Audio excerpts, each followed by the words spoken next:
করতে হবে। জনগণ যদি পিয়ারের পক্ষে মত দেয়, সকল দলকে সেটা মানতে হবে।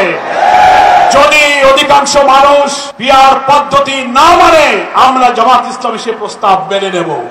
কিন্তু জাতির মতামত না নিয়ে পিয়ারকে উপেক্ষা করা যাবে না।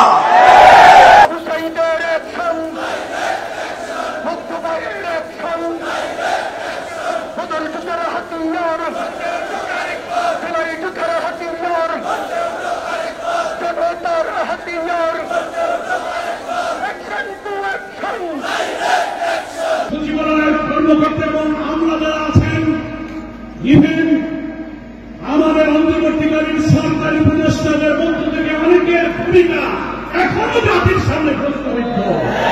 অবিলম্বে পিআরএ সিস্টেম চালু করো।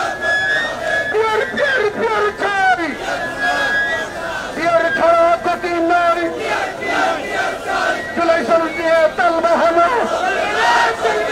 এই জাতি ৭১ রক্ত দিয়েছে, আমরা স্বৈরাচার বিরোধী আন্দোলনের রক্ত ফেলেছে, জুলাই অভ্যুত্থানের রক্ত দিয়েছে। বারবার আমরা রক্ত দিতে চাই না। আমাদের সন্তান তরুণ সমাজ প্রায় ১৪০০ ছাত্রের জীবন দিয়ে ৩০,০০০ মানুষ আহত হয়ে আমাদেরকে ঋণের আওতায় আবদ্ধ করেছে। নতুন বাংলাদেশ একটি অবাধ নির্বাচনের মাধ্যমে মানবিক বাংলাদেশ তৈরি করে তাদের স্বপ্ন আমাদের পূরণ করতে হবে। অবিলম্বে জুলাই সনদ দিতে হবে। অবিলম্বে গণভোট চাষিবাদের ঠিকানা, চাষিজনের আস্তানা, পিয়ারে নিয়ে তালবাহানা জনগণ মানবে না। পিয়ারে পিয়ারে পিয়ারে খাই, পিয়ারে খাওয়া গতি নাই।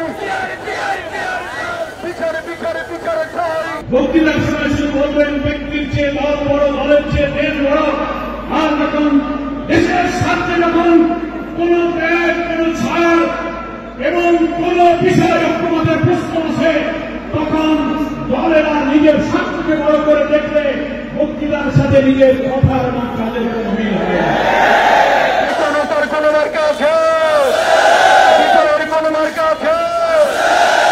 মুক্তিকামীর কোন মার্কা আছে? এই ইনসাফের কোন মার্কা আছে? এই জনতার কোন মার্কা আছে? মুক্তিকামীদের কোন মার্কা আছে? ওই সেই মার্কা বিপ্লবীদের, জুলাই যোদ্ধার, জনতার, শহীদের, গাজীদের, ঢাকাবাসীর, বাংলাদেশের অনেকের গ্রামগঞ্জের একই রোগ, একই সুর। আমরা এখনো নিয়মতান্ত্রিক আন্দোলন করছি।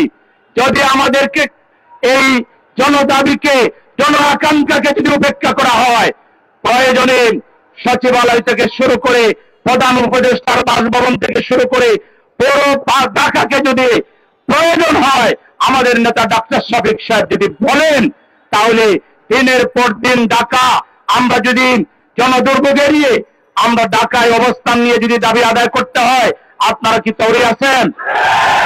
যে কোনো পরিস্থিতির জন্য তৈরি থাকার উদাত্ত আহ্বান জানিয়ে এবং আজকের এই গণমিছিল সফল করার জন্য, গণমিছিলের শুরু আছে, শেষ নাই। এখন ওইদিকে তাকান, মিছিল আর মিছিল আসতেছে। এই মিছিল শেষ হবে বাংলাদেশে একটা গণতান্ত্রিক, সভ্য, মানবিক একটা রাজনীতি এবং একটি দায়িত্বশীল দলের হাতে বাংলাদেশের ক্ষমতা জনগণ দেবে।